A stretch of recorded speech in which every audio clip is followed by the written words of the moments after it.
Bom, boa noite, São Joaquim da Barra. Uma noite mais do que especial, né? Uma noite de celebração. Aliás, né? Todos os dias são noites e dias e tardes de celebração. E hoje uma celebração muito especial, porque nós estamos conhecendo, né? Evidentemente virtualmente, mas ainda a gente vai conhecer. Vamos nos conhecer num almoço, num lugar de confraternização afetiva. Mas hoje a gente está conhecendo esse poeta, né, esse negro, preto, literato, com esse sorriso bonito, que é um poeta lá de Uberaba e de Uberaba para o Brasil, porque a poesia negra, a poesia periférica, ela tem expressão. Ela tem expressão porque ela é um sintoma da nossa realidade. Uma realidade tão cruel e tão vitimizadora dos povos negros nesse país. Então, hoje, você que está nos acompanhando aí, que vem nos acompanhando desde a primeira live, né? A live que nós fizemos com o Suplicy, depois nós fizemos uma live com o professor Guilherme, da psicologia, depois sobre a mulher negra na atualidade com a Vera, depois com os meninos da universidade, né? O Igor Covatti e o José Lucas, fizemos com o Gabiru e fizemos várias outras lives, né? São tantas que a gente já está meio que se perdendo, né, nisso tudo.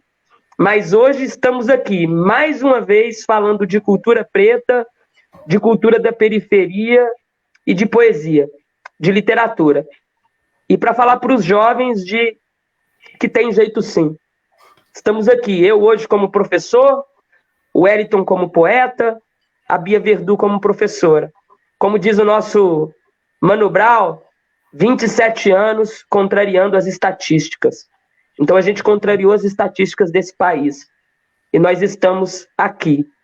Hoje a live tem o seguinte título: O Caso Islã. Pretos com X, periféricos com X, porque a gente não faz distinção de gênero e perspectivas. O povo preto e o povo da periferia passou a ter perspectiva. E nessa noite a gente quer falar dessas perspectivas para vocês. Então, Wellington, muito obrigado. É de fato uma celebração. Precisavam de tambores aqui para a gente celebrar essa noite. E Bia, também muito obrigado por mais uma vez nós estarmos aqui juntos, compartilhando o mesmo sobrenome, inclusive. Então, vou passar a palavra para a Bia. A Bia vai dar o boa noite dela, depois o Wellington Sabino vai dar o boa noite dele. E a gente começa mais uma live. Muito obrigado a todos vocês, a todas vocês que estão nos acompanhando, viu? Tá sendo um prazer estar com vocês. E também o meu boa noite para o pessoal de Uberaba, né? O Wellington é de lá, né? O boa noite é para os joaquinenses e para os uberabenses, né? Tamo junto, viu, galera? Boa noite, Matheus. Boa noite, Guilherme. Nossa, o Matheus falou de Guilherme, eu trocando o seu nome, desculpa. Boa noite, Wellington Sabino, poeta, né? Somos literatos, gostamos da poesia, gostamos da literatura de uma forma geral, e poesia é sempre bem-vinda, né? E é um prazer tê-lo conosco esta noite. É sempre, cada live eu vou aprendendo, eu estou numa escola, né, com cada um de vocês que a gente tem conversado, tem dialogado, são alguns temas bastante novos para mim, né, eu já sou mãe do Matheus, provavelmente um pouco mais velha que o Wellington, né, então tem muita coisa nova surgindo, graças a Deus, negros, a idade não, tipo assim, não aparece muito, né? Então a gente fica meio na vantagem. Ficamos na vantagem. Então, sempre assim, tenho aprendido muito, né? E cada uma dessas lives, assim, para mim é muita novidade. Eu falo com meu irmão Dito, um lutador, né? Um progressista, um cara dos direitos humanos lá em São Paulo.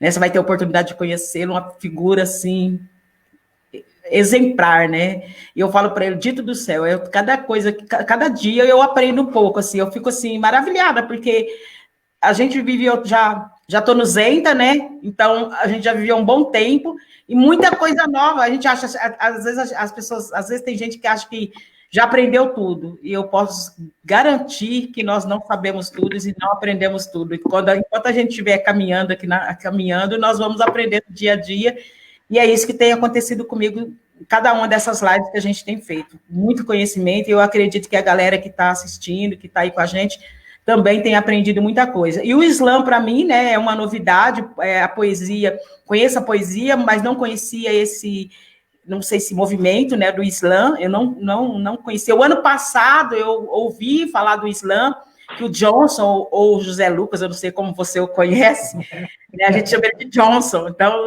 ele fez um movimento aqui na Feira do Livro, do Islã, né, então foi foi a primeira vez que eu ouvi, né, falar do Islã. Então, é um termo assim, e que eu não tenho muito conhecimento mesmo. Então, eu vou aprender, é uma aula para mim novamente, estar aqui com o Elton Sabino, grande poeta, né?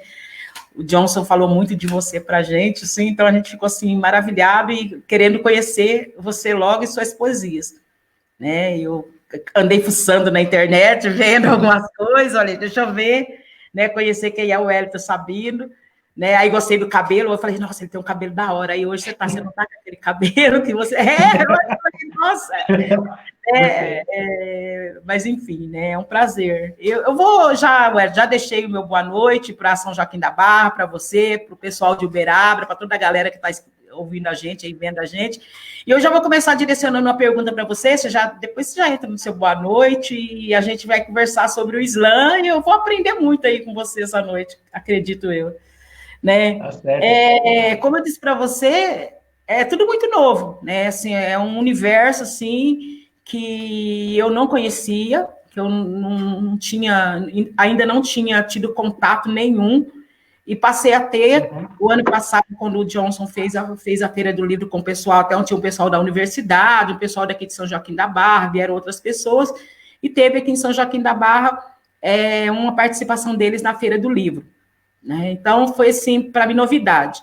E eu queria entender um pouquinho mais dessa linguagem, né? Eu sei que o Islã, ele vem muito do movimento jovem, eu andei vendo alguns vídeos, né? E muito jovem, né? Aliás, eu só vi quase jovem no Islã, né? Fazendo lá as poesias, recitando as poesias ali. E eu queria saber, né? Quais são os principais elementos do Islã, de onde ele veio, como ele surgiu, porque para a gente que é um pouco mais velho, é novo, né? Não sei se é movimento que a gente fala, né? Ou um coletivo, mas é novo, para mim é bem novo, e eu acredito que para muita gente, né? Quando a gente comentou, falamos que íamos falar com uma pessoa, com um poeta do Islã também, né? Além de outras poesias, acredito, também faz parte do Islã, e as pessoas Islã, né, e tem, tipo assim, não sabe também o que é. Falei, não, então vamos ouvir, vamos vê-lo, e a gente vai aprender todo mundo junto, né, e eu gostei muito, assim, vendo, né, os vídeos lá no YouTube, inclusive vi alguns vídeos, depois eu vou comentar, assim, fiquei encantada com tudo aquilo que vocês, né, pronunciam, que falam ali, que expressam ali através da poesia, né, através quando recitam ali, quando declamam ali as suas poesias, né? Então, fala um pouquinho para nós de você, fala um pouquinho para nós do Islã, o que é, como é que surgiu. Vamos aprender. É um prazer. Muito bem, eu quero agradecer e dar uma boa noite a todos vocês, agradecer o convite, professora Lia Verdu, agradecer também ao Marcelo Verdu também pelo convite, obrigado, viu, pela atenção, pela maneira que vocês me trataram muito bem acolhido.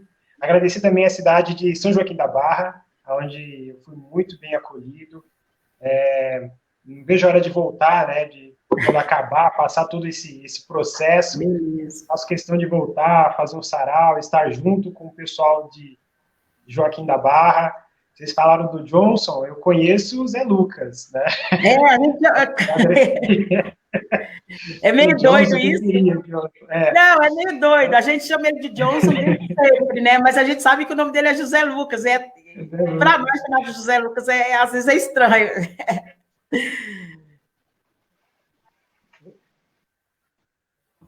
E ele é um parceiraço, um irmãozão, que a poesia nos deu, né? Conheci ele no Islã aqui em Uberaba, ele me fez o convite, marcou profundamente a minha vida e foi muito bom compartilhar aquelas poesias naquele dia, naquele momento. Voltei enriquecido de lá. Então, eu quero agradecer muito ao convite e um beijo especial para São Joaquim da Barra. Bom, como já foi apresentado, eu sou poeta, Wellington Sabino, Islamer. Né? Islamer é aquele que pratica o Islã, né? São os poetas que recitam no Islã, são chamados de Islamers. E também sou Islam Master. Islam Master é aquele que organiza o Islã, né? Quem faz a contabilidade das notas, quem marca as datas, quem define o campeão.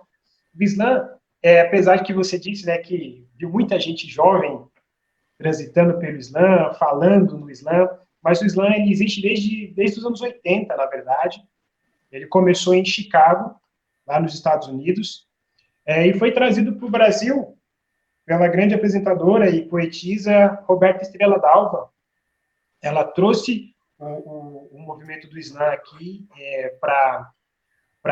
começou em São Paulo, né? Eu vou para a cidade de São Paulo, na meados dos anos 2000, aproximadamente, se me falha a memória, mas eu acredito que foi meados dos anos 2000. E aí começou lá o Islã do Zap, depois foi o Islã da Guilhermina, são dos Islãs mais proeminentes no Brasil hoje em dia. O Islã da Guilhermina já tem 7 anos, o Islã do Zap é um pouco mais antigo. Tem o Islã Clube da Luta, de BH, que também é um dos primeiros islãs que começaram, os primeiros movimentos de Islã. E o Islã, ele é um movimento interligado. Acho que a grande beleza do Islã, o Islã tem algumas belezas, né? E aí eu vou poder explicar um pouco mais, de uma maneira mais sucinta, mas para todo mundo explicar, para todo mundo entender. O Islã é uma batalha de poesia, né? Os jurados são escolhidos na hora, então, da plateia são escolhidos pelo menos 5 jurados que vão avaliar a performance do participante, do poeta.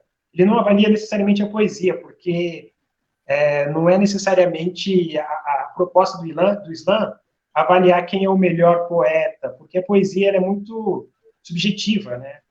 E ainda mais o poeta falando da sua realidade, do seu ponto de vista, isso é muito subjetivo.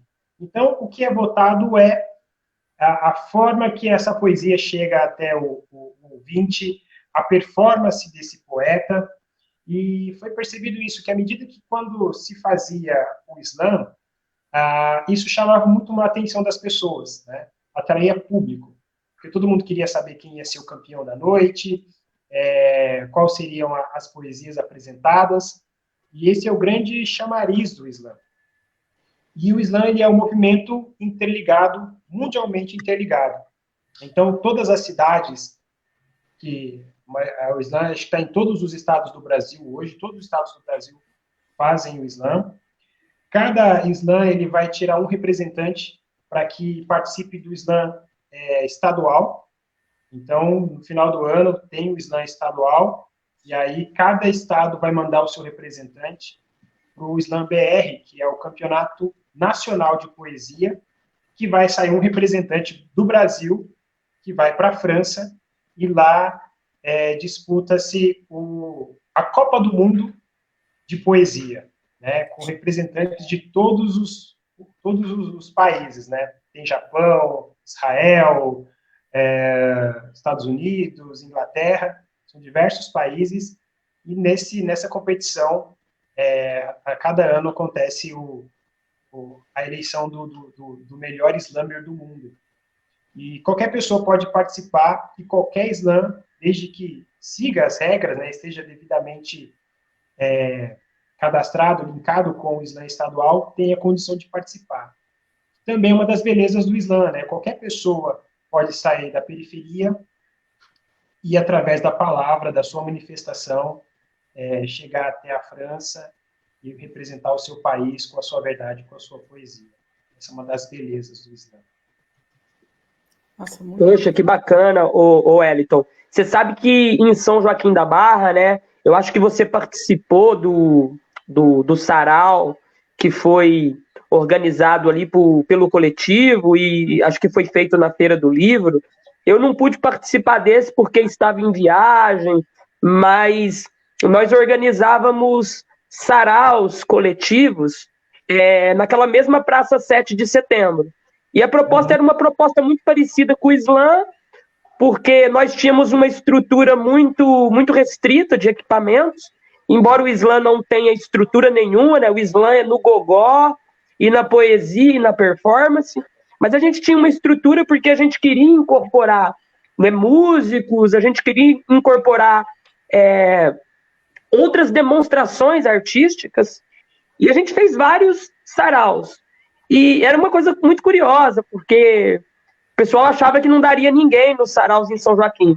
E a gente começou a se movimentar, se articular politicamente, entendendo que a ocupação de um espaço público já é uma dimensão política, né? Já é um posicionamento político, e as pessoas apareciam, das mais distintas idades, nos agradecendo, elogiando o trabalho, por vezes também criticando, né? Mas criticando por ter uma leitura pejorativa desse sintoma que a poesia faz florescer, né? Porque ninguém está falando de romance, né? A gente está criticando o que não chega. E, assim, para o pessoal que está nos acompanhando aqui, que eu estou vendo no Facebook que tem algumas pessoas nos acompanhando, quais são as diferenças, assim, básicas de um sarau para um Islã? Né? Você já falou de algumas, mas quais são elas, assim, de um ponto de vista também mais específico? Ótimo. Excelente pergunta. Então, existem algumas diferenças aí, sim. A começar, no sarau você pode recitar qualquer poesia. Não há necessidade de ser uma poesia sua. Você pode recitar o seu poeta preferido. Isso, no sarau, é válido. No Islã, existe uma necessidade que o poema seja seu. Então, tem que ser da sua autoria. Você não pode ir no Islã e recitar no Islã a poesia de um outro autor, de um outro poeta. É a necessidade de ser uma poesia autoral. Uma outra diferença é o tempo. Então, existe um tempo pré-determinado para todos os participantes, que geralmente é 3 minutos. Então, em 3 minutos, você tem aquele tempo determinado para passar a sua mensagem. Caso extrapole esses minutos, existe 10 segundos de tolerância, e a partir dessa tolerância estourada, aí vai perdendo pontos na nota que é dada no Islã. Né? Isso de regra geral, né? A maioria dos Islãs seguem esse padrão. Só que também existem especificidades em alguns Islãs. Tem Islãs que às vezes não é de 3 minutos, né? Às vezes é de 10 segundos, onde em 10 segundos você precisa mandar a sua mensagem. Ixi. Então, aí existem as regras do tempo. Então, o tempo vai determinando o Islã, qual é a poesia, existem Islãs com suas regras definidas. E cada Islã também tem a determinar. Ele pode construir a sua regra, mas desde que sejam regras, por exemplo, em relação ao tempo, um exemplo, e que seja pré-definida, dito para quem for participar. O tempo, né, como eu já falei, é uma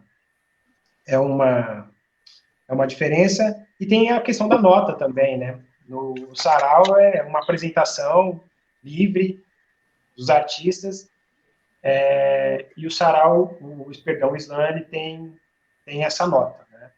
Que vai de 0 a 10. Geralmente são escolhidos 5 jurados, e aí se descarta a menor e a maior nota. Então, soma-se as 3 notas, e dali sai um campeão. Então, essas são as diferenças básicas, e dentro do próprio Islã existem variações, como eu falei, de tempo. Existem Islãs que são só de mulheres, existem Islãs que tratam de tema específico. Eu, por exemplo, sou Islã Master do Islã do Amor, onde só pode recitar poesias do coração, poesias líricas, né? E não só amor, o amor do lírico, mas pode ser um amor pai, mãe, tio, cachorro, avô, enfim. Celebrar o amor. É um exemplo, é uma regra do Islã. Então, o Islã, dentro do próprio Islã, existem algumas variações, mas, via de regra, 3 minutos, poesia autoral, sem acompanhamento musical, sem adereço. Então, é você e a verdade, você e sua poesia em 3 minutos. Que bacana, que bacana. O Interessante. interessante dessa coisa autoral é que trabalha uma dimensão não da recitação de uma poesia de um outro sujeito, né, mas trabalha essa dimensão do sujeito, né, como ente autônomo, né, pensar por si, se articular, escrever, ler, né?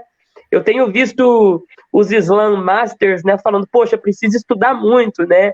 E aí tem uma profunda valorização da educação, isso é muito bacana, mano. É muito bacana ver a molecada lendo, ver a molecada se informando, né?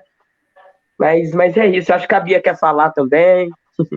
Nossa, muito interessante, né? Tudo que você falou até agora, a sua fala até agora é muito importante para o nosso entendimento, né? O sarau, eu já tive a oportunidade de participar como público, né? Não, apesar de eu gostar muito de poesia, gosto de música, mas só vendo, né? Só ali assistindo e às vezes ajudando os meninos aqui quando eles faziam os saraus aqui em São Joaquim da Barra. E sempre gostei, na escola, na sala de aula, eu gostava, sempre gostei muito da poesia, sempre gostei muito de incentivar o aluno a ler, a fazer as suas próprias coisas, seus próprios escritos, né, ali, seja poesia, seja uma música, e eu acho que isso é fantástico, a gente poder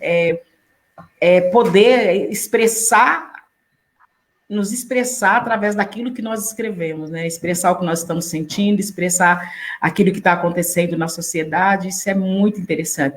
E você falou do que foi uma informação nova para mim, né? Que existe em todos os estados do Brasil, e existe o estadual e o nacional. Quando na seletiva para o nacional, teve algum brasileiro que já foi aliás, teve algum brasileiro que já ganhou lá na França, já trouxe o prêmio para o Brasil do Slam? Ou se Olha, ainda não. Ainda não, mas está chegando lá. Com certeza vai chegar lá, tem muita gente boa. Em 2013, nós tivemos o Emerson Alcalde, que ele é o Slam Master do Slam da Guilhermina, e também é o Slam Master do Slam, ele é organizador, na verdade, do Slam Interescolar, também é um projeto muito interessante, muito bonito. Em 2013, ele ficou em segundo lugar. Nossa. Na verdade, ele empatou com um canadense, e aí, na questão do desempate, o canadense levou a melhor por décimos ali de diferença, e aí ele ficou em segundo lugar em 2013. Então, foi o nosso melhor colocado. Esse ano, nós tivemos... Sim, como que funciona a avaliação com vários slams de vários países, né? Aí tem um slam que vai falar em alemão, o que vai falar em inglês. Como é que funciona essa avaliação do ponto de vista da linguagem, da oralidade? Esse é o maior desafio, né? Eu imagino, para um poeta que está falando uma língua diferente, participar desse tipo de competição, né? Quem não fala, por exemplo, uma língua inglesa, como é na França, né? Quem não fala o francês. Mas, enquanto o poeta recita, fica algumas legendas, né? Então, tem legendas em português, espanhol, francês, né? A língua do poeta. Então, enquanto ele fala, então vai tendo as legendas, e quem está acompanhando, quem está julgando, ele vai acompanhando pela letra, né? Ele vai sentindo da energia do poeta, da movimentação do poeta, daquilo que ele está tentando transpassar pela emoção, e acompanha a letra por uma legenda. Então, até o momento é assim que é feito. Poxa, mas não é obrigatório que se fale na língua da localidade onde está disputando, não é? Não. Perfeito. Perfeito. E aí tem aquele quem participa, né? Então fica nessa questão, principalmente aqueles que têm quem não domina o francês, o inglês, né? Tem essa questão de ficar, puxa, se eu falasse o inglês, se eu falasse o francês, ainda mais. Então, a nossa perspectiva no futuro com relação ao Slam é que a gente consiga migrar um pouco de cada país, sabe? Para que hoje só acontece na França a Copa do Mundo, mas a gente tem pensado em transferir, né? Está em diversos países, legal, com diversas línguas, né? Para poder transitar e aí a gente conseguir, talvez, ter uma disputa mais plural, mais equilibrada. Por hora, é assim que tem acontecido. Não, perfeito. Então, eu estava vendo, né, vendo alguns vídeos no YouTube de alguns islã, né, de alguns islã, não islã mesmo, né, islã. Eu vi assim que existe o jovem, né, a mulher, o menino, a menina, e eles mostram muito a realidade da periferia. Né, provavelmente, eu não sei assim, observando, né, vendo os vídeos, eu observei, não sei se é fato, que a maioria desses meninos e dessas meninas, desses jovens, eles vêm da periferia. E ali eles fazem, quase todos, tirando um que eu vi seu, né, eu vi algum seu, eu vi um que eu vi seu, muita contestação, né, contra a violência, contra o machismo, contra os LGBTs, assim, muita contestação, assim, a maioria, quase todos os que eu vi. Né? A linha é essa mesmo do Islã? Não é uma obrigatoriedade, né? O Islã não te obriga, mas nossas vivências acabam nos obrigando a protestar. E utilizando através da palavra, através da poesia, a gente vai e coloca para fora exatamente aquilo que mais nos incomoda, aquilo que é mais urgente, né? Eu até brincava algumas vezes que eu falava assim, puxa, eu quero começar a falar sobre flores, eu quero fazer poesias para falar das flores, para falar como o céu é azul, para falar da cor do mar. Tudo isso é muito bonito, é muito importante, mas a gente existe urgências, né? Que nos agride diariamente, que nos violenta diariamente. Então, não tem como, às vezes, você não falar e não expressar diante disso. Principalmente quando a sua dor é uma dor de várias pessoas. Principalmente quando aquilo que você dialoga, aquilo que você fala, vai de alcance a muitas ideias, a muitas realidades, a muitas vidas que estão sofridas. E quando você recita a sua poesia, você sabe que ao mesmo tempo que você aquela poesia está te curando, está te transformando, né? Você está verbalizando aquilo que é tão seu. À medida que você faz isso, você descobre que aquilo que você verbalizou, que você pensou, é a realidade de tantas pessoas. E por isso que muita gente se identifica com o Islã. Porque essas vozes de protestos não é só daquela pessoa. Inclusive, eu até citei aqui, explicando como que existe a questão das notas do Islã e tudo mais, e que dependendo da sua nota, você pode até parar na França, né, representar o Brasil, isso pode, né, isso é um fato, mas a gente entende que o nosso papel ele vai muito além da nota, vai muito além da França, né, e eu tenho uma poesia que fala um pouco disso, né, que a gente não faz pela nota, a gente não está aqui só para ir para a França, a gente não está aqui para aparecer no YouTube, para ter seguidor, ou para virar poeta e fazer disso uma profissão. Pode até acontecer, isso é até um caminho, seria lindo, né? Ver um jovem em ascensão através da palavra, através da literatura, isso é bonito, né? Antes não segregaram apenas a música ou ao futebol, mas alguém ascender através da literatura, isso é muito bonito. Mas a gente faz muito para além, sabe? A gente vai colocando, abrindo nossas feridas mesmo, sabe? Então, até essa questão do poema ser autoral, você vai ver o poeta, a maioria deles, de uma maneira visceral, forte, tocante, porque ele está falando daquilo que 100% ele sente e transmitindo 100% de verdade sobre aquilo que ele está colocando, né? Então, não é apenas uma competição, apesar de ser, vai além, sabe? Transborda.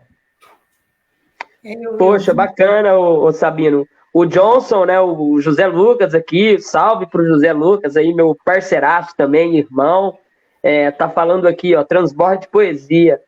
É isso aí, Johnson, transborde poesia, e muito feliz porque hoje eu pude rever ele, né, a gente se reviu por telefone, né, então manda um salve aí pro Johnson, José Lucas, pra galera de Uberaba.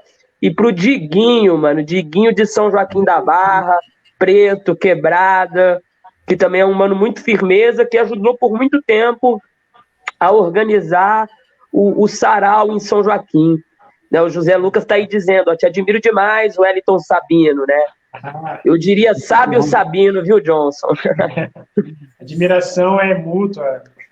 Nossa, José Lucas, ele é um cara fantástico e, enfim, ele é um cara, assim, que é um irmão que a poesia me deu e sou muito, muito feliz. Eu costumo falar pro Johnson, né? Eu costumo falar pro José Lucas que o José Lucas é o símbolo de que a meritocracia é uma falácia. Porque, ô Sabino, minha mãe já sabe dessa história. O Johnson, mano, esse mano de São Joaquim da Barra aí, que várias e várias adversidades contra para estar onde está hoje, né, estudando na Universidade Federal do Triângulo Mineiro, e não é por ser universidade, não é por conta disso. Mas passou por várias e várias fitas, mano. E era o cara que andava desde a minha infância, adolescência, com livros debaixo da mão, estudou numa boa escola pública, passou em universidades públicas e não tinha condição de se manter, tinha que voltar para trás, por 2 vezes foi e voltou, e agora nessa terceira vez aí ele está conseguindo, né, se manter aí e se projetar como o excelente assistente social que a gente sabe que ele vai se tornar, né, formado aí pela UFTM, e ele é o símbolo, mano, de que a meritocracia é uma falácia, porque um cara que estudava, que passou em processos seletivos e não conseguiu, agora que está conseguindo, né, com muita ajuda e com muito apoio mútuo. E para mim também foi assim, tenho certeza que para você também foi assim.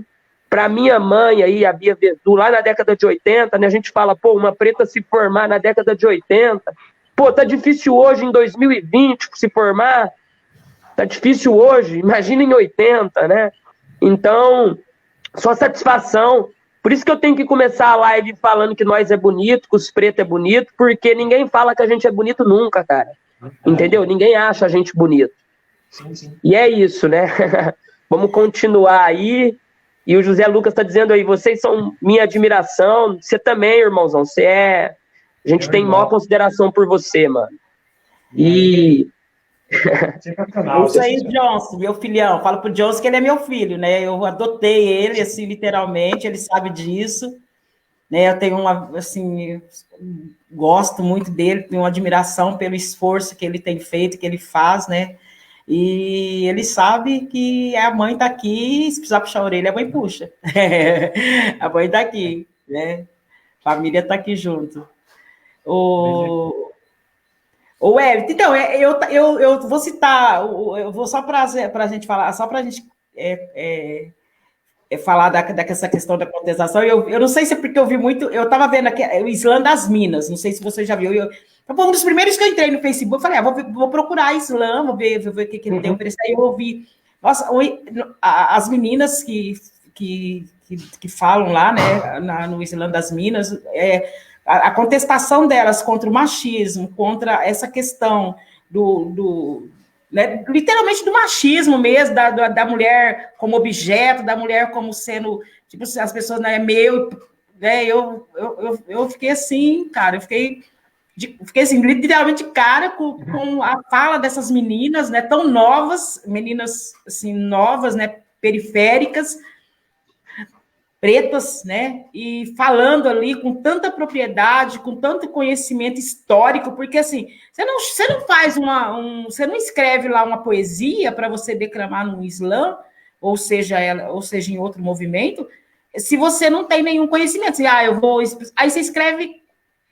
Cara, nada, né? Então, assim, você percebe assim, o conhecimento, a vivência, né? Apesar da pouca idade que eu vi, a maioria dos, como eu te disse, jovens, né? Da pouca, talvez, experiência de vida, né? Ou grande experiência de vida, apesar da pouca idade. Então, que eles contam, que eles escrevem ali, assim, tipo assim, eu, na minha idade, talvez não teria capacidade de escrever, né? Talvez não teria capacidade de pegar um papel e escrever da forma como elas escreveram, ou como teve a Tawane, que eu vi lá do Islã da Guilhermina, vi suas coisas, né, suas poesias.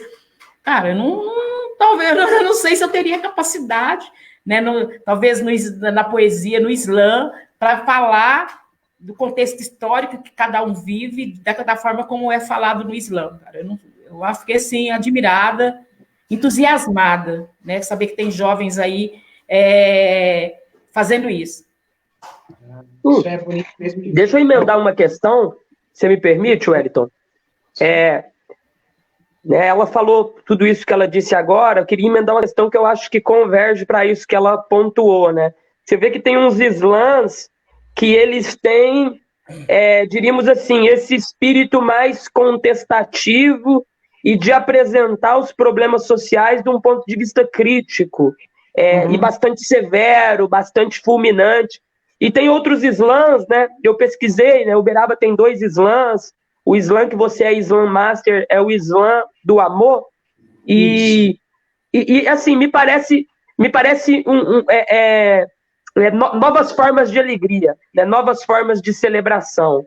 Né? A gente está para falar do amor, a gente está para falar do céu, né? Do céu azul louco, né? Como diria o Mano Brown. A gente está para falar de outras coisas. E eu te faço a mesma pergunta que eu fiz pro rapper Gabiru, inclusive mandar aqui o salve pro Gabiru, pro Gabi Flow, lá de São Joaquim, pra galera do rap, que o rap na década de 80 e na década de 90, ele tinha, né, e até início da década de 2000 ali, ele tinha essa mesma perspectiva de crítica, né, de ser severo, de apontar problemas sociais. E uma nova geração do rap começou a fazer esses raps sobre novas formas de alegria. Então a gente vê, por exemplo, o Emicida, vê o Djonga, vê outros rappers dizendo que eles também podem falar de amor, que eles podem falar de biblioteca, que eles podem falar de romantismo, de outras questões. E aí eu te faço a mesma pergunta, né, que eu fiz para ele, né?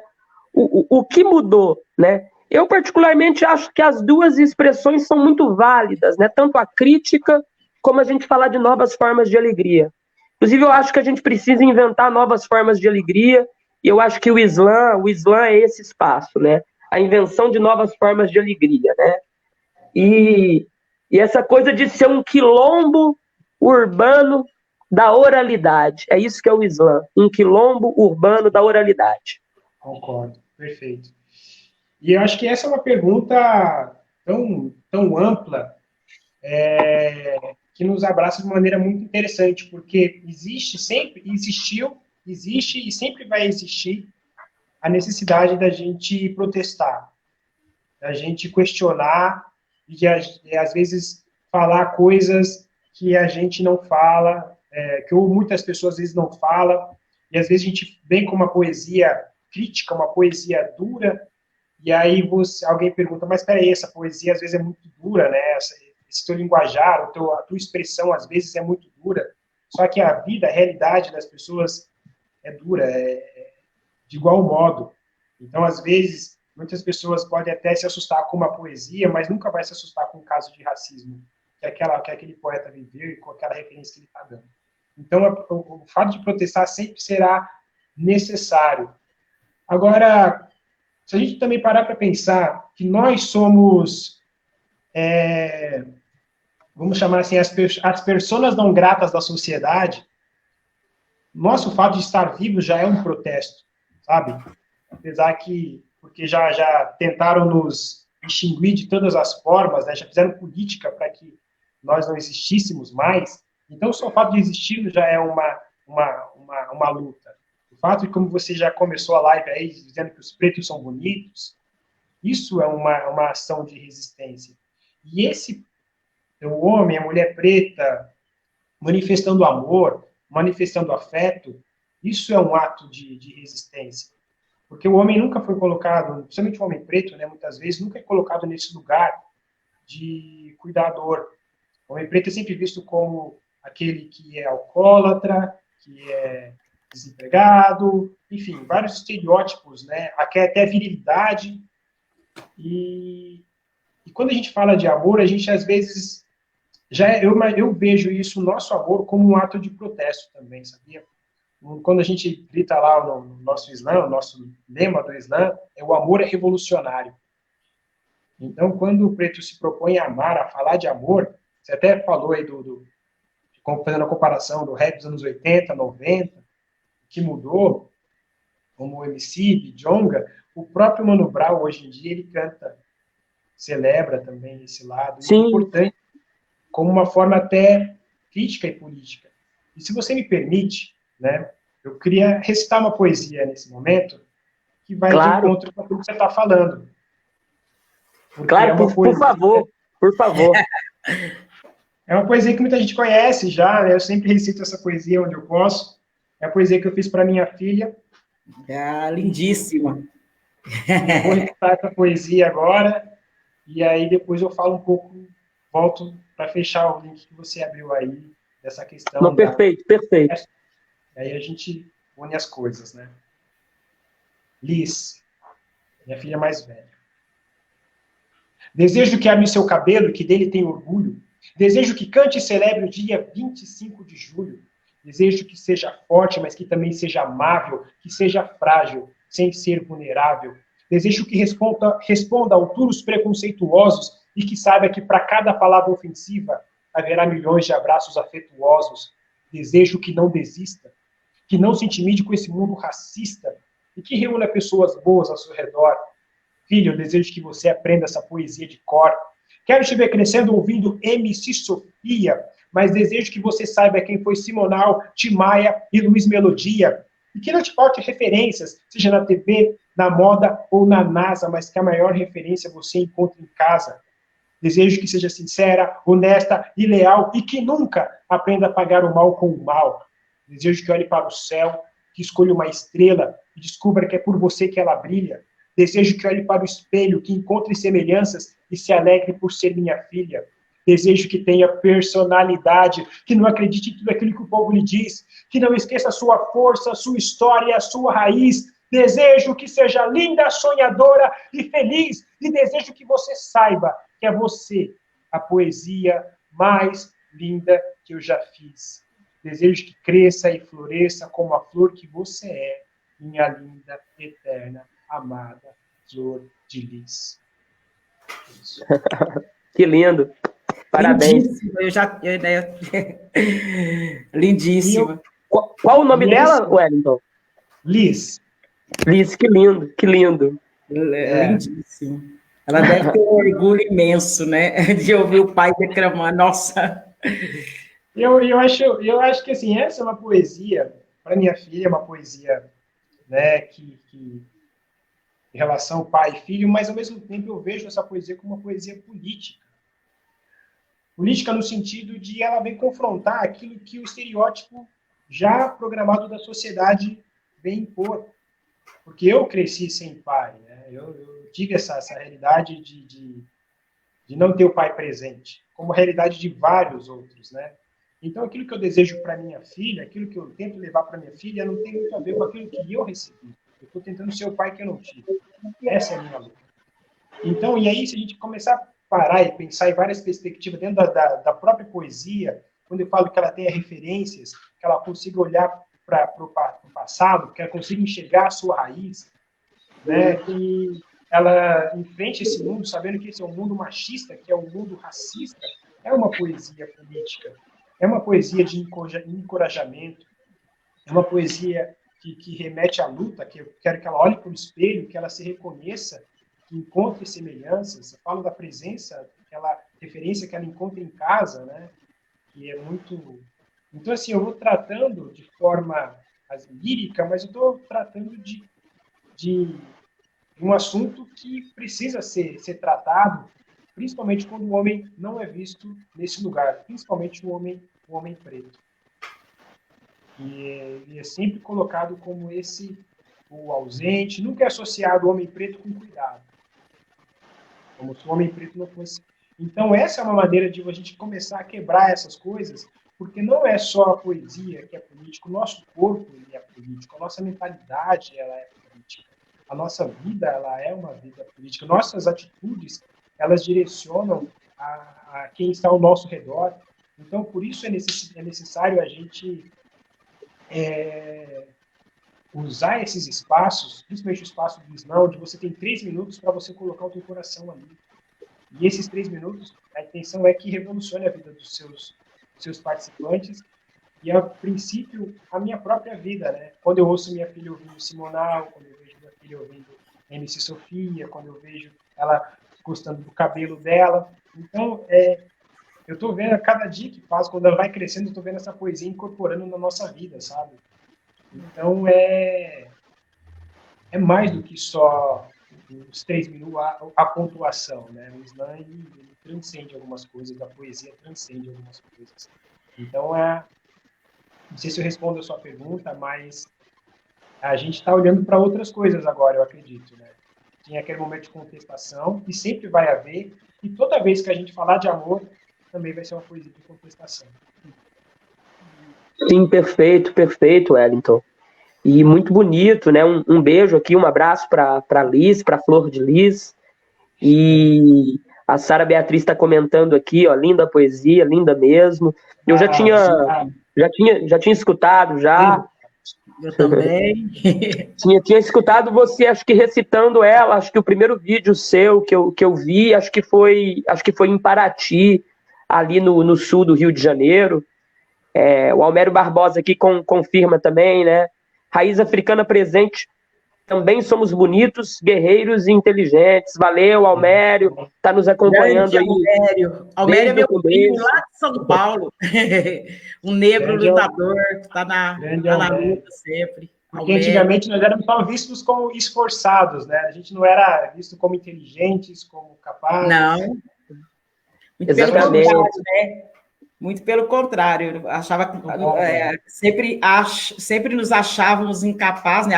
A sociedade colocava a gente como incapaz de conquistar, né? De chegar à universidade, de passar num concurso. Não, isso não é para você, né? Como se o branco fosse mais capaz, mais inteligente, né?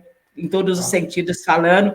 E interessante que isso, que ainda na sociedade, né, ainda hoje, em pleno ano de 2020, né, prestes a entrarmos em 2021, eu dei aula durante 30 anos e ainda, quer dizer, eu passei 30 anos dentro de sala de aula, convivendo com mais diverso público, né, isso sempre foi muito nítido, né? O negro, o preto, ele se achar incapaz. Não, professora, às vezes eu comentava, às vezes eu falava assim, não, você tem que chegar à universidade, você tem que fazer o Enem, você tem que fazer isso.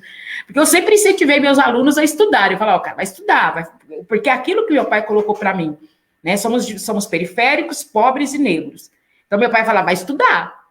Vai estudar. Então, para a gente, o estudo era a ponte para a gente chegar em outros lugares. Não, vamos estudar, então, porque o legado que ele nos deixou, porque dinheiro não tinha, éramos pobres, 4 irmãos, né? Meu pai falava para todos nós, não era para mim, era para o Dito, que está lá em São Paulo, que é o mais velho, para mim, para o Donizete e para o Zé Paulo. Vai estudar. Vai estudar. Era aquele pai que cobrava da gente o estudo, né? Tomava leitura. Meu pai era marceneiro, né? Saudoso, o seu Norbertino, o seu Roberto. E o Wellington, meu pai era aquele que colocava, a gente chegava da escola, almoçava, meu pai chamava a gente dentro da oficina, ele tinha uma oficina do lado da nossa casa de marcenaria, e enquanto ele estava trabalhando ali, mexendo nas ferramentas, mexendo nas máquinas, ele tomava leitura. Aí você tinha que ler para ele. E ai, se você engasgasse numa palavra. Então, tinha que ler, assim, e assim a gente aprendeu a ler, assim a gente aprendeu a pronunciar as palavras. Tomava tabuada todo santo dia. Imagine se nós errássemos. E não era tabuada do 0 ao 10. Meu pai tomava qualquer tabuada. Ele inventava lá os números e a gente tinha que saber. Responder na ponta da língua. E se não respondesse, pode ter certeza que o castigo vinha depois. Porque meu pai é semi-analfabeto, minha mãe analfabeto funcional, né? Minha mãe também, mas eles tinham com eles sempre, vai estudar, meus filhos vão estudar. Cobrava da gente assim, mas cobrava a estudar. Meus pais eram aqueles que iam à escola, que chegavam com a gente, que estavam sempre com a gente, sempre incentivando. Então, a gente nunca teve problema assim com a cor, né, com o cabelo. Os problemas que nós encontramos na sociedade que impõe, né, um padrão para o negro, tem que ser assim, tem que ser assado, tem que ser daquele jeito, tem que andar assim, tem que vestir assim, né? A moda impõe é imposto. Querendo, a televisão nos impõe todos os dias, né? Quando a gente senta para assistir qualquer coisa na televisão e o preto lá é empregado, nunca está no papel principal. O preto é aquele que é o menos favorecido, é o ladrão, é o bandido. Então, isso é muito latente na nossa sociedade ainda hoje, né? Então, o jovem negro, né? Eles ainda têm esse que não sei se isso entra na mente e de uma forma ou de outra, assim, alguns ou uma maioria é influenciado, né? E aí quando você depara com ele lá no 3º ano do ensino médio, você fala para ele, vai prestar o Enem, vai fazer uma faculdade, professor, isso não é para mim. Professora, eu não posso, eu tenho que trabalhar. Professora, eu tenho que fazer isso. Professora, minha mãe eu não tenho pai, eu tenho que ajudar a cuidar dos meus irmãos, né? E eu vejo isso assim, eu fico extremamente triste e chocada, né, com essa realidade que nós vivemos hoje.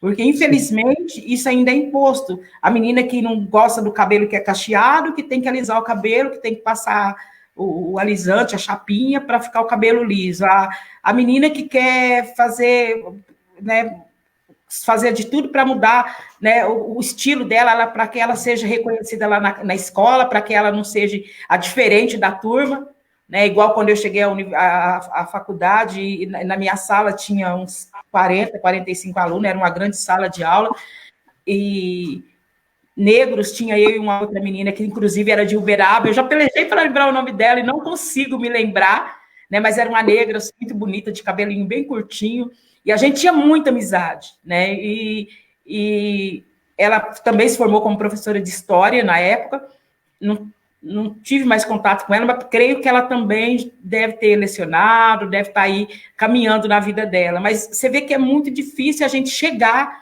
na universidade, a gente conseguir... Vejo pelo Johnson, né? O Johnson foi 3 vezes para lá, voltou, não tinha condição. E quantos meninos e quantas meninas negras, principalmente, acontece isso, né? Sim. Fazer uma pergunta aqui, mas eu estou de acordo, né? O Silvio Almeida, né? Esse que está bastante badalado agora por conta do livro Racismo Estrutural, e muito importante citar o livro do Silvio Almeida aqui, dessa coleção Feminismos Plurais, da intelectual e pensadora Djamila Ribeiro. Eu acho que a gente tem que falar dos intelectuais negros, eu acho que a gente tem que falar de epistemologias outras, né, de conhecimentos outros que venham de outras vozes, de outros territórios. É muito importante que valorizemos isso. E o Silvio, o Bia, o Sabino, ele fala que a novela brasileira ensina muito, né? Porque a novela sempre põe, né? Sempre coloca os negros, né? Num lugar de subalternização, né? Nos papéis. E a novela é um reflexo, né? É um espelho daquilo que se cristaliza na sociedade. Então ele fala, a novela ensina muito, novela educa. E educa mesmo, porque a gente sabe, né, que os brasileiros veem novela, né? A gente sabe que boa parte da população brasileira assiste, gosta, inclusive. Eu acho que não tem problema gostar, mas eu acho que a gente tem que estar atento para esses sintomas que aparecem, né? E que muito, muito, muito raramente mudaram, muito raramente, né? E eu queria dizer uma coisa, isso que a Bia fala, né? E que eu estou de acordo, quando ela fala o negro não tem a perspectiva de ir para a universidade, ou pelo menos não pensa. Eu que sou professor, me deparo, né, com os alunos, com as crianças, por exemplo, que não tem essa perspectiva. Então, assim, não se trata de que a gente acha que ir para a universidade vai resolver alguma coisa. A gente acha que ir para a universidade é um caminho, e a gente acha que as pessoas têm que ter perspectiva de fazerem o que quiserem das suas vidas.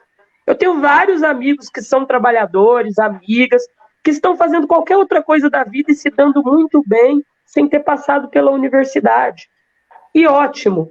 Mas aqueles que quiseram, e eu tenho vários amigos que quiseram, que desejaram, né, como o poema do Sabino, né, o desejo, que desejaram se apropriar desse lugar e que não conseguiram por falta de perspectiva. Então é disso que a gente está falando. A gente tem que estar falando que precisa existir um equilíbrio, que precisa existir mais do que equilíbrio, mais do que justiça social, equanimidade nas relações, né?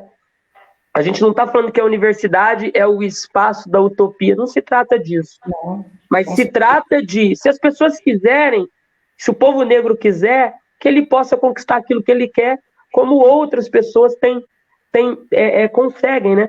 Hoje, conversando com o Diguinho, né, esse brother daí de São Joaquim, ele me disse, pô, Verdu, para nós tudo é mais difícil, né, cara? Formado, com o documento na mão, fui pegar uma vaga numa escola e o processo foi mais difícil para mim, cara, sabe? Foi mais difícil, eu percebi, né? Percebi pelos olhares, pelos gestos, pela maneira como olharam pro meu cabelo. E aí ele falou um negócio muito interessante para mim, sabe? Ele falou, Verdu, eu nunca tive um professor preto, cara. A única professora preta que eu conheço, né? Eu conheço algumas, mas eu lembro da sua mãe de São Joaquim. Eu falei, ô Diguinho, né? Eu ficava naquela de que eu nunca fui atendido por médico negro, né? Talvez vocês tenham sido atendidos, né? Eu nunca fui atendido. Mas professores eu também tive pouquíssimos. Então a gente falava sobre isso hoje à tarde, né? Eu não quero desvirtuar aqui muito da conversa, mas eu acho que falar de Islã, falar do caso Islã, falar disso que a gente deu o título para a live, né? Falar de pretos, falar de periféricos, de periféricas, mas a partir da nossa luta, a partir do nosso desejo, começar também a falar de perspectiva. E o Wellington está aí para falar disso para a gente, né? Eu acho que Islã é perspectiva de vida, é criação de horizonte. Mano. Sim, com certeza. Ouvindo a fala de vocês, eu começo a pensar em algumas coisas assim, que até me motivaram a escrever. Se permite, eu vou fazer mais uma poesia, se vocês me permitem. Eu vou fazer Maravilha! Bem rápido. Mas também está ligado um pouco daquilo que também esse seu comentário, desse seu amigo, que as coisas de fato às vezes são mais difíceis, os olhares são diferentes, as realidades, né? Ouvindo aqui a professora falar do histórico do seu pai, e aí eu me reconheço também, porque quando eu olho para minha mãe, né, a Dona Carmen, semi-analfabeta também, foi até a 4ª série, o meu avô é analfabeto, minha avó, e aí a gente para até essa geração, sabe? Eu não tenho acesso ao meu bisavô, ou meu tataravô, sabe? A nossa história é muito curta quando a gente olha para trás, e às vezes é curta também quando a gente olha para frente, né? Porque às vezes muitos não conseguem chegar a uma perspectiva, um horizonte, um futuro, e quando você olha para trás na sua linhagem, você também não olha um passado meio curto, né? Porque aí a abolição aconteceu pouco mais de 130 anos, né? Meu avô, ele é de 1920, né? Ou seja, o pai dele já pegou um pouco do período provavelmente, né? Pegou um pouco do período da escravatura, enfim. Então, nossas perspectivas se diluem, a nossa história se dilui, né? Por isso é muito importante, eu acredito, que a gente fale um pouco muito da nossa história, que a gente valorize a nossa história. A importância que o seu pai tinha na educação era numa forma, uma perspectiva que talvez você pudesse ter opções, né, escolhas. Sim. E, infelizmente, como você mesmo disse, as pessoas hoje não têm, às vezes, a escolha de estar numa universidade porque ia tirar. E, ao mesmo tempo, tem um paradoxo no Brasil, né, que muita gente vem dizendo que somos todos iguais. E aí eu fiz uma poesia falando sobre isso, e que também faz a gente refletir, pensar um pouco. Essa poesia chama-se Somos Todos Iguais.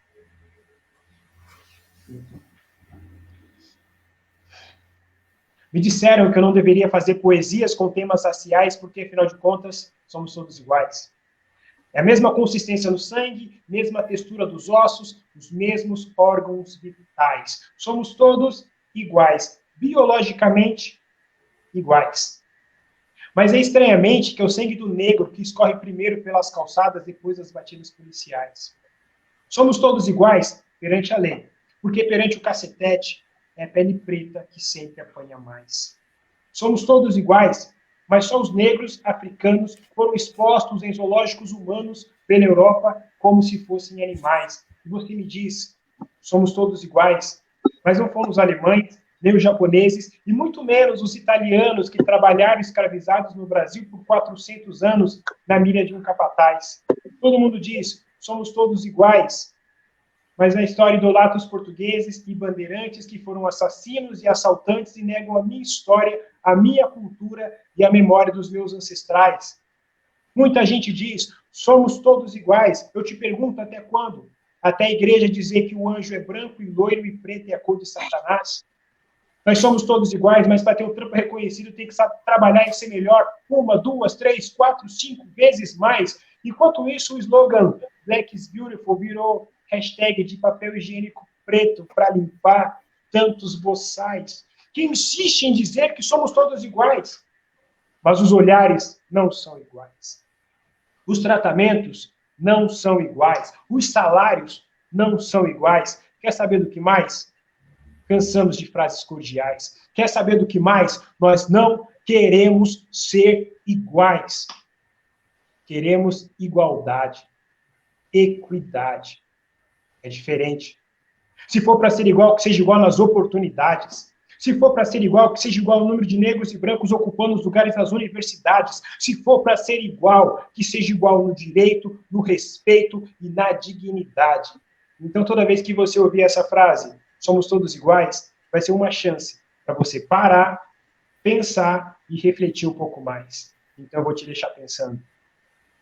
Somos todos iguais. Parabéns, é isso aí. Né? Muito obrigado. Pensar, aprender a pensar, raciocinar, né? O povoando. Enfim, é uma provocação, né?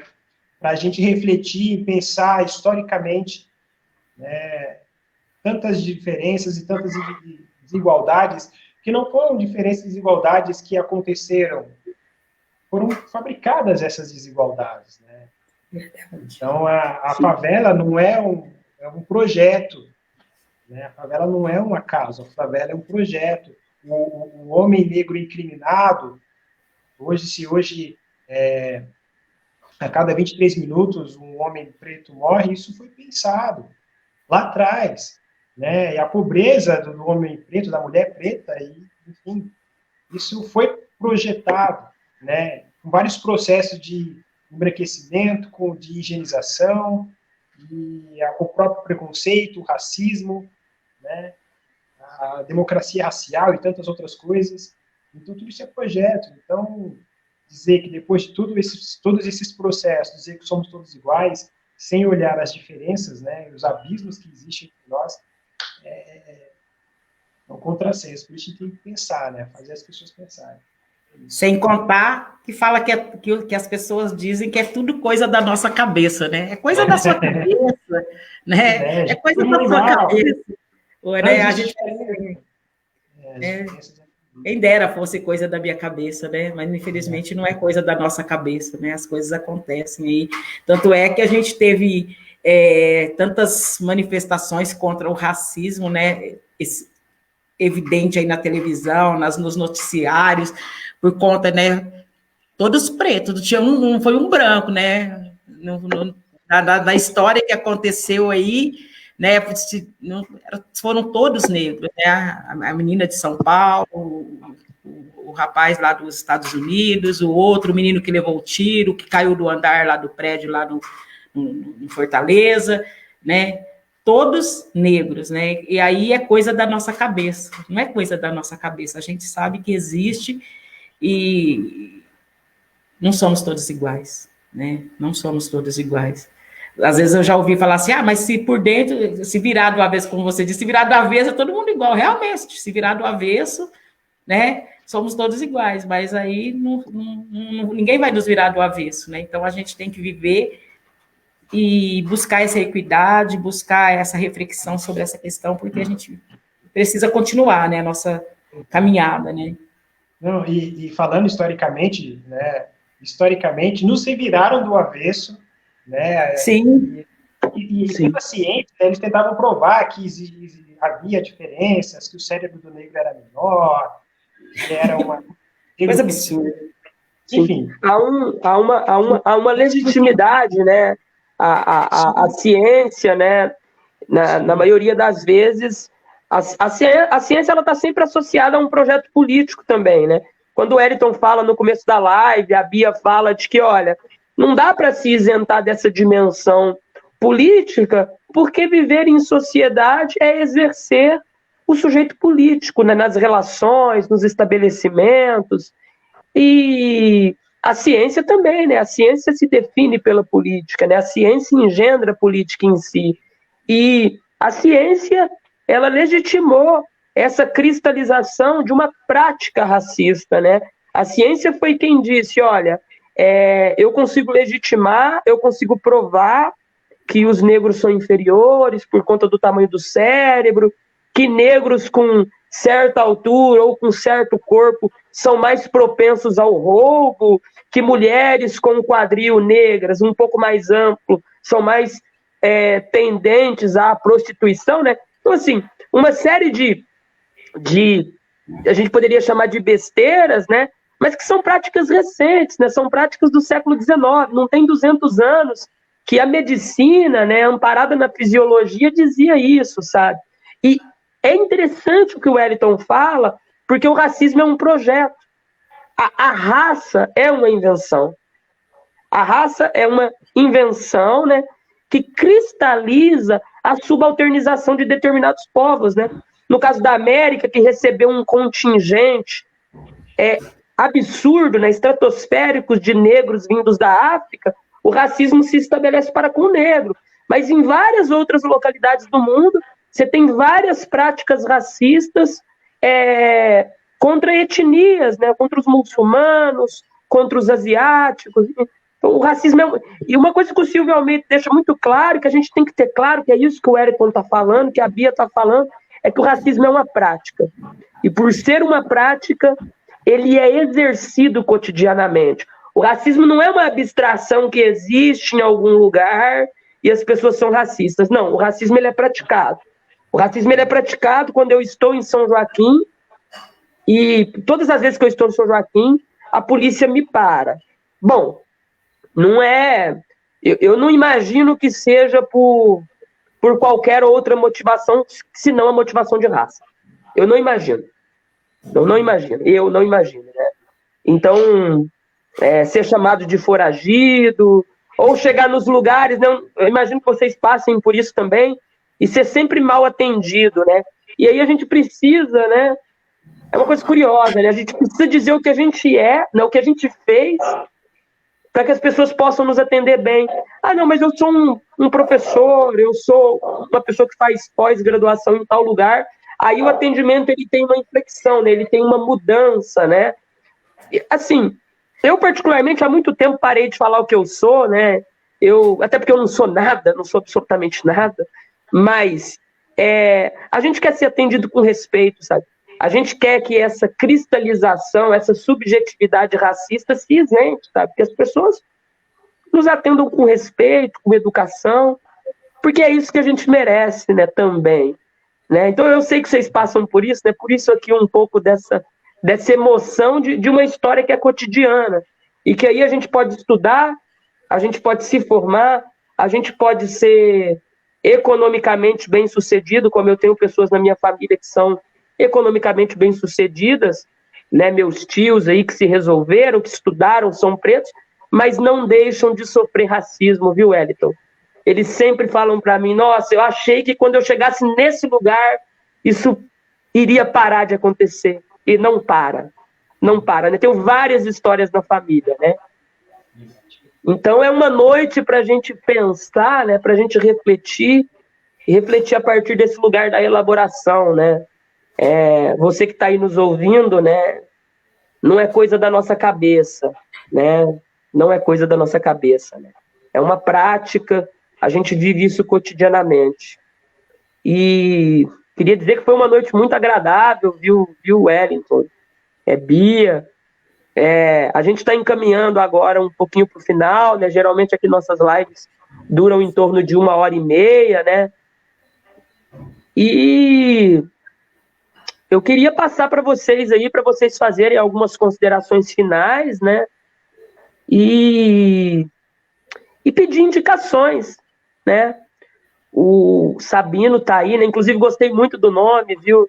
Sabino, né? E ele tá aí, né? Tá como Slam Master, né? Do Slam do Amor.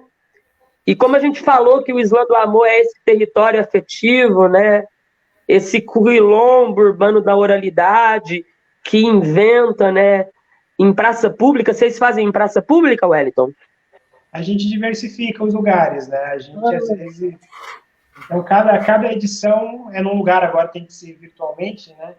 Mas a gente não tem um lugar fixo, tenta rodar a cidade. A gente tinha uma parceria com o Coletivo Aprontar-se, que era um afroespaço aqui da cidade. A gente fazia muitas edições lá. E agora estamos aí, vamos fazer uma edição online agora no mês de agosto.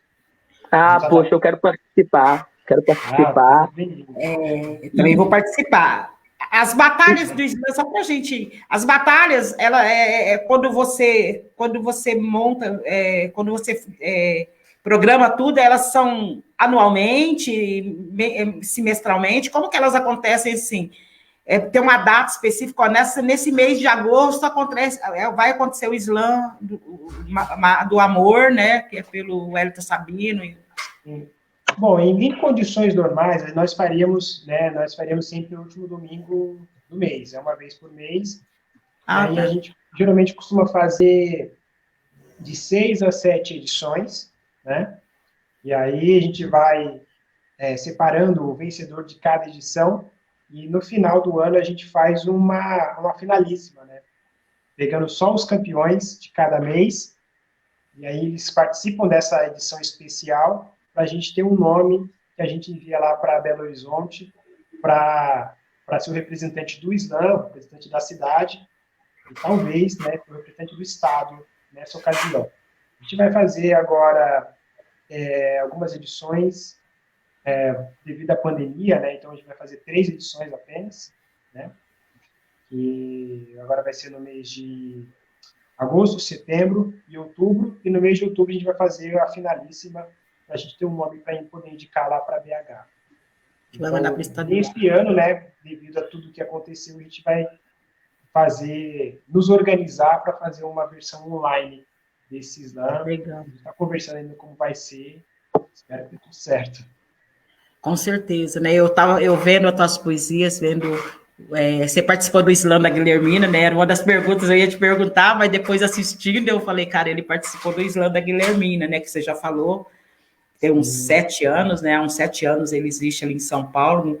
É um grande movimento ali em São Paulo do Slam, esse Slam da Guilhermina, bastante conhecido, bastante gente boa tá ali falando, né? Eu vi a sua poesia que você, não sei se teve outras, mas eu vi uma que você recitou lá, que você declamou lá no Slam da Guilhermina, né? E com certeza você já deve ter participado de vários slams aí pelo Brasil afora, né? Fiquei sabendo, a gente viu, sabe, né? O Johnson nos falou da tua participação na TV Cultura, né?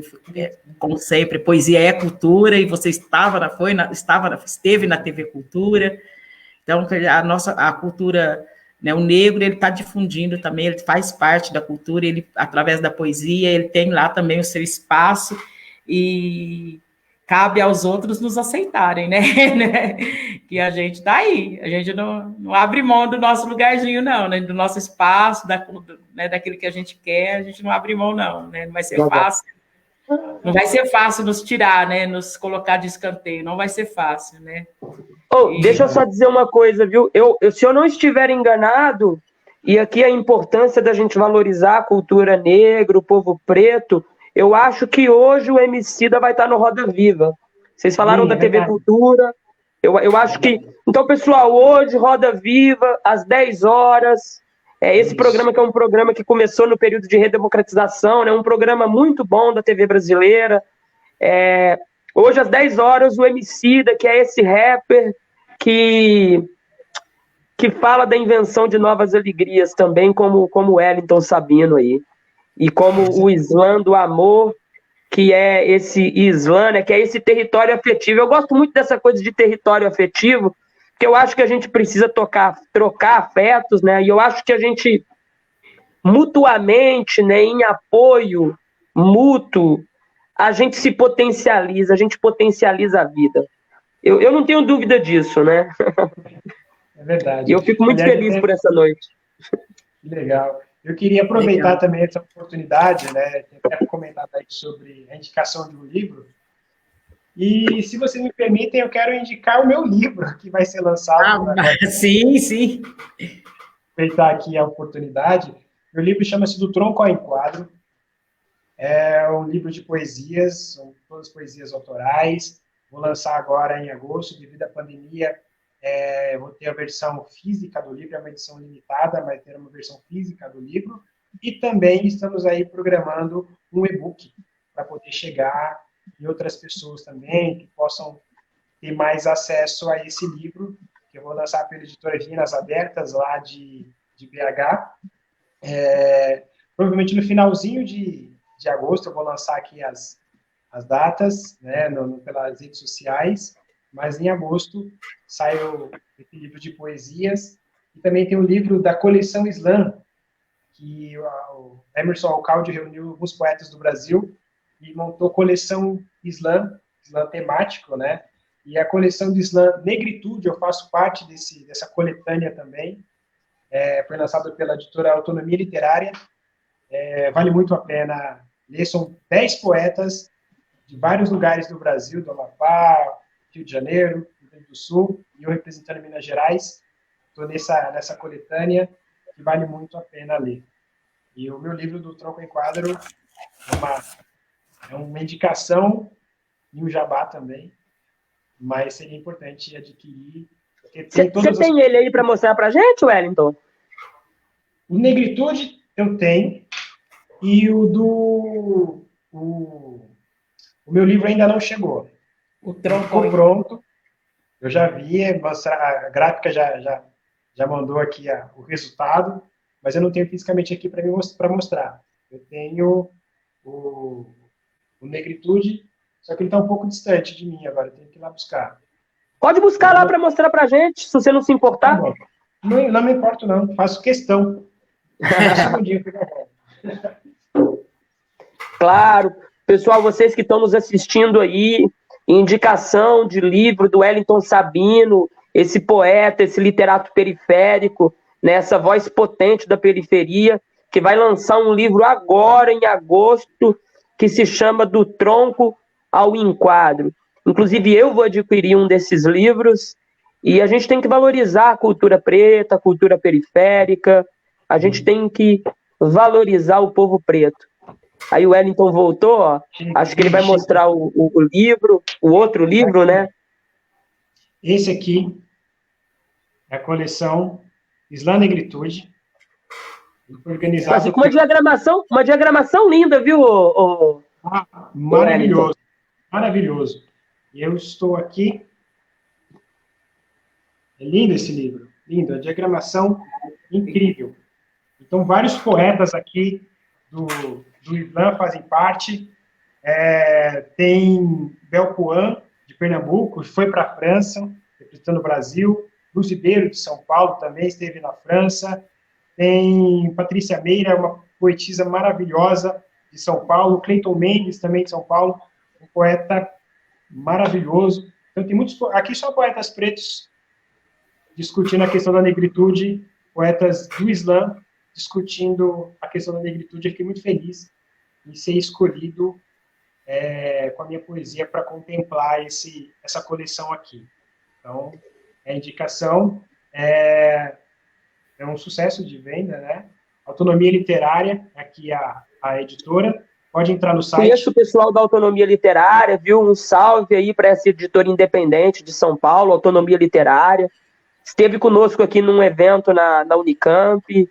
Salve, salve aí, saravá para a galera da autonomia. Sim, guerreiros, guerreiros.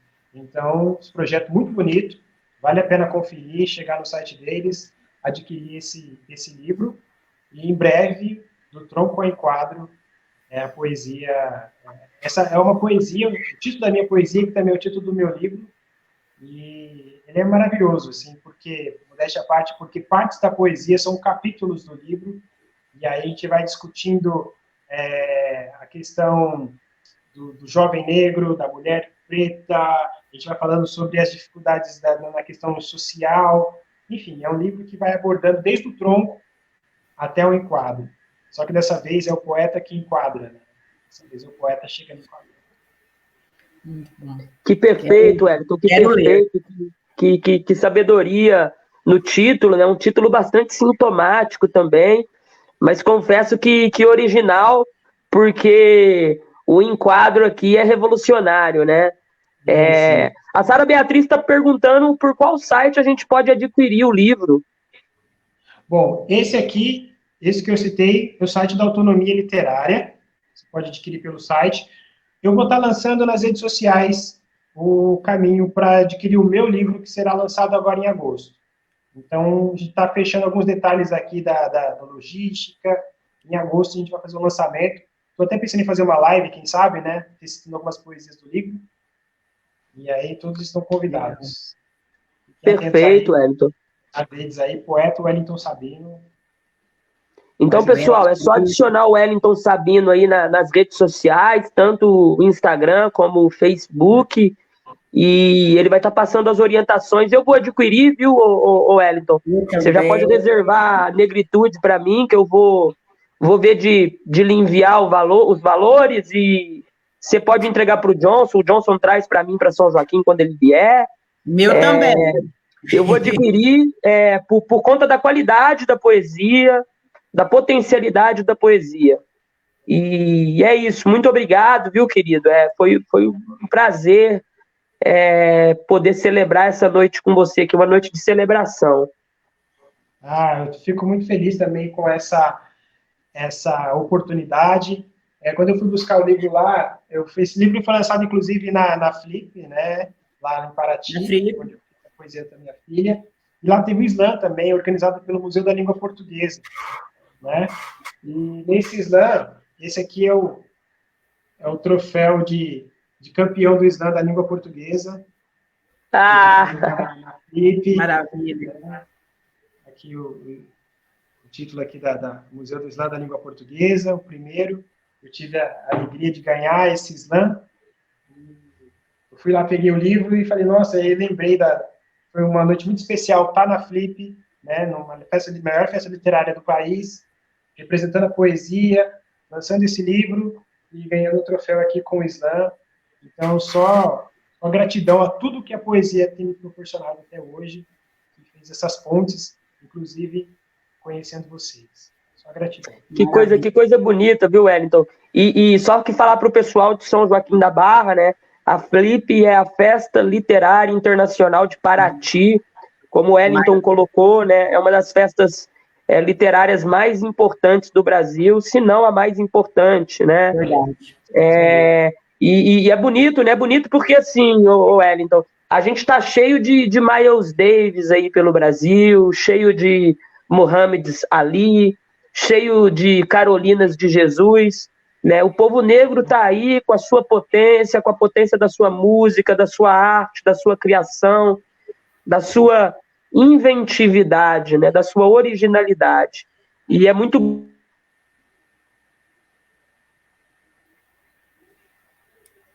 Pegou o sinal. Deve ter travado. Nesse lugar... voltou. Né?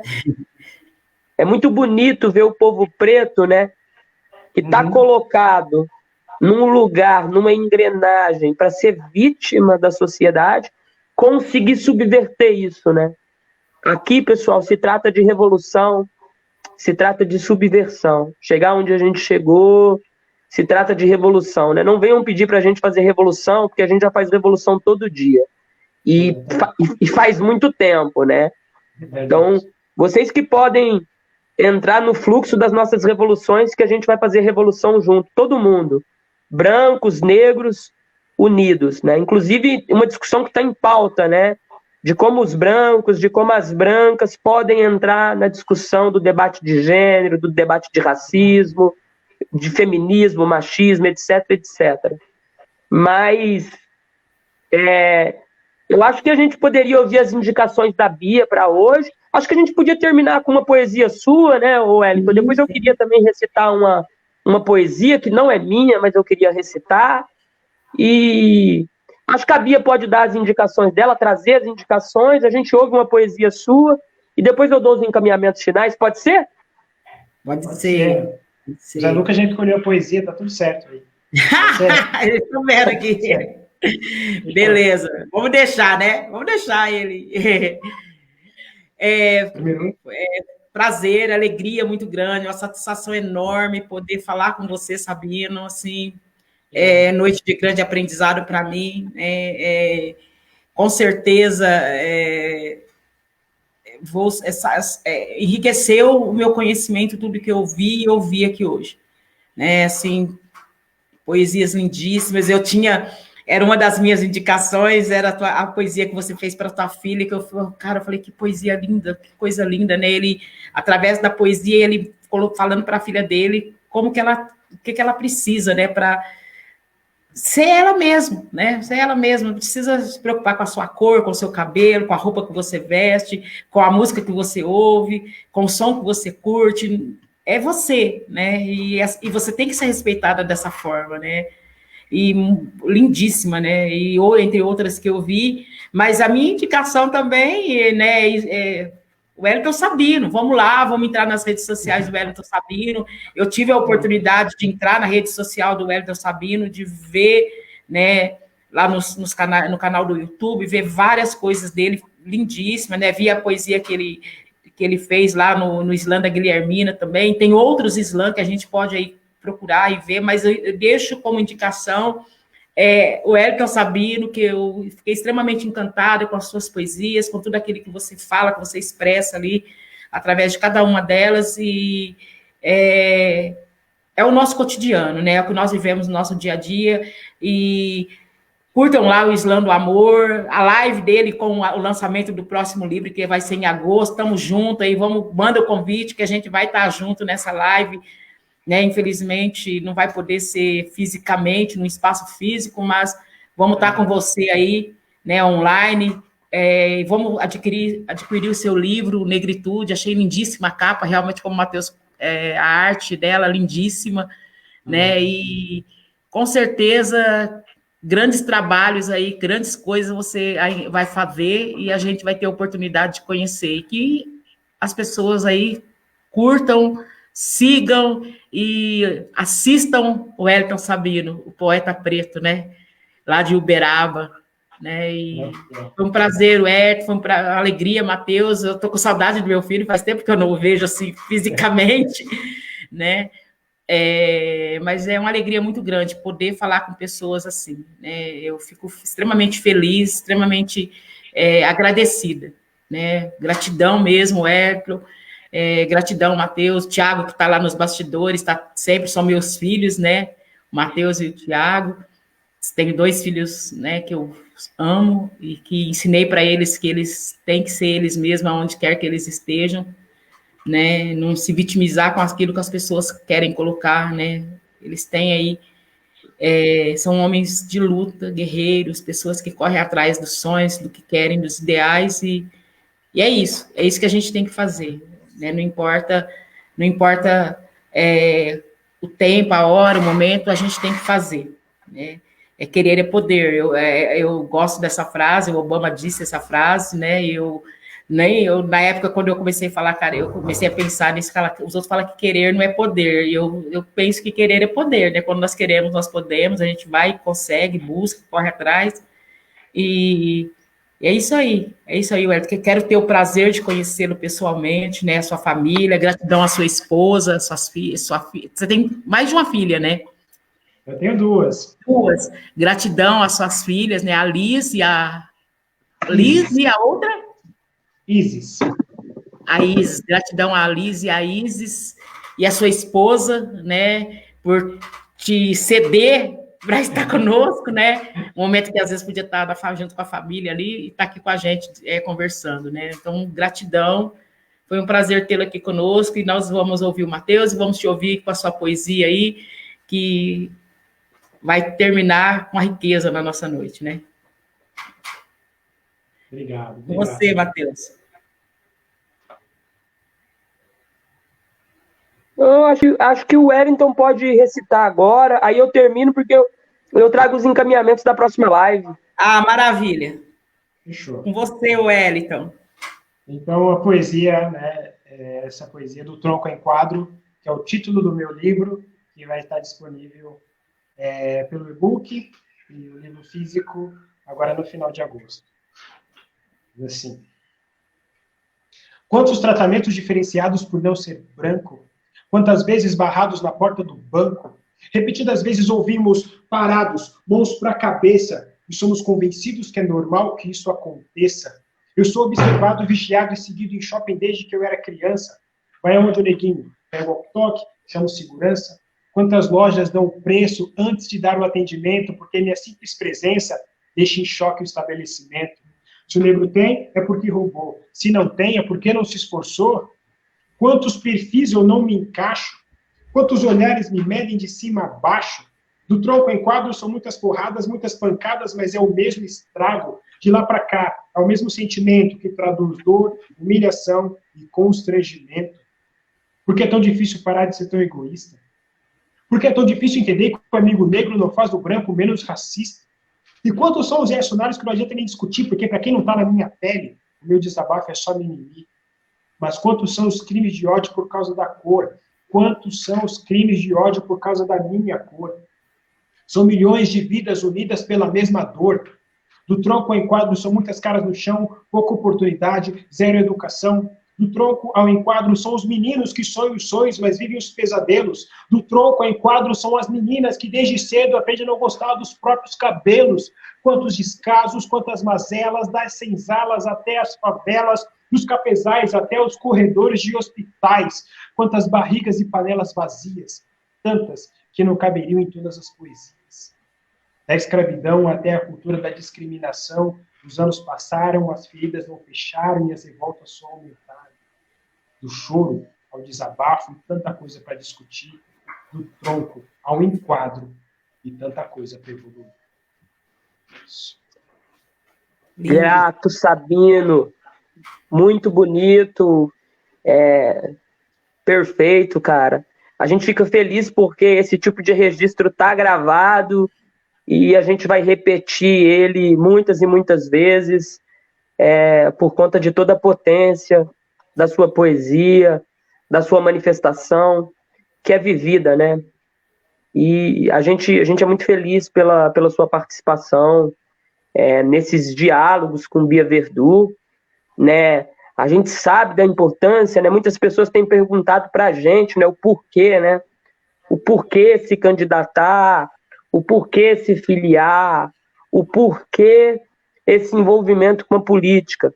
Mas na maioria das vezes as pessoas não se questionam que tudo na vida tem essa dimensão política e de que a gente precisa, de maneira orgânica, né, termos pessoas como a gente, pessoas que são trabalhadores, trabalhadoras, à frente de decisões públicas municipais, né, nesse caso.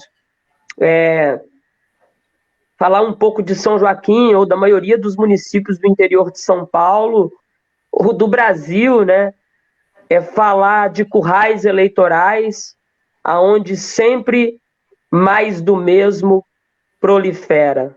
Sempre mais do mesmo prolifera. Então a gente está a fim de mudar isso, a gente está a fim de fazer algo aí pelo município, pela cidade. Né? Eu, particularmente, não me envolveria com isso, viu, Sabino? Só resolvi me envolver porque é minha mãe, porque se fosse em qualquer outra situação eu não mexeria com isso.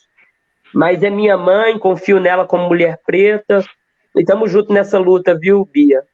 E eu queria dar as indicações da nossa próxima live, que vai ser na quinta-feira agora, às 19 horas, né? Sempre às segundas e quintas a gente faz live às 19. E no sábado a gente faz live às 17 horas. Então você, né, joaquinense, joaquinensa, né, que está aí, que está nos acompanhando, é quinta-feira, às 19 horas, e a gente vai conversar com a advogada, né, doutora Lilian Carvalho, que é uma mulher negra, que trabalhou muito tempo como conselheira tutelar, e que a gente vai falar e vai comemorar e celebrar esse documento que legitima uma prática democrática em favor das crianças e dos adolescentes, né? O título da live é 30 anos do Estatuto da Criança e do Adolescente. A proteção integral do menor na prática, tá? Não é o menor na cadeia não, tá bom? É a proteção do menor.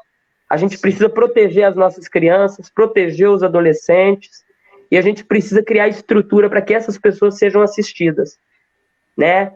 E eu queria, né, terminar a live recitando uma poesia também. Na verdade é uma canção, mas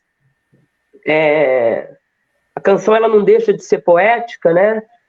Eu vou ter o acompanhamento aqui de um amigo. Deixa eu só chamar ele aqui, só um minutinho. Matheus e suas... Vou ter um acompanhamento aqui mais do que brilhante. Esse aqui é o Gustavo, né? Ele é conhecido aqui na Unicamp como Bolívia, né? Acho que chegou um pouquinho mais para cá. Aqui, tá pegando a imagem aí todos. Sim, e, bom, Gustavo, essa é minha mãe, acho que você já conhece ela já. Aquele ali é o Wellington. Poeta literato, preto, periférico. E a gente vai terminar com uma poesia. A gente vai terminar com um poema de um poeta negro brasileiro que se chama Milton Nascimento. E o Bolívia vai tocar na flauta essa trilha sonora dessa canção que eu acho que é sobre inventar novas formas de se alegrar, viu, Wellington e Bia? E aí a gente fecha a nossa live com isso, e meu muito boa noite a vocês, tá bom? Boa noite, obrigado pelo convite. Tá? Vou. Aí você toca, Hélio. Tá bom. Vou entrar com uma base aqui. Essa, né?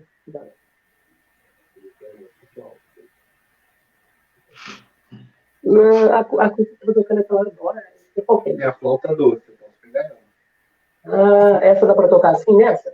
Não sei, nunca toquei. Vamos tentar. Você toca ou você fazer um fundo, posso ser? Faz um fazer, porque senão acho que eu faço fundo, você recita ela, porque daí senão sobrepõe. Perfeito. Vocês estão vendo aqui que o ao vivo é assim mesmo, né? Mas vamos lá.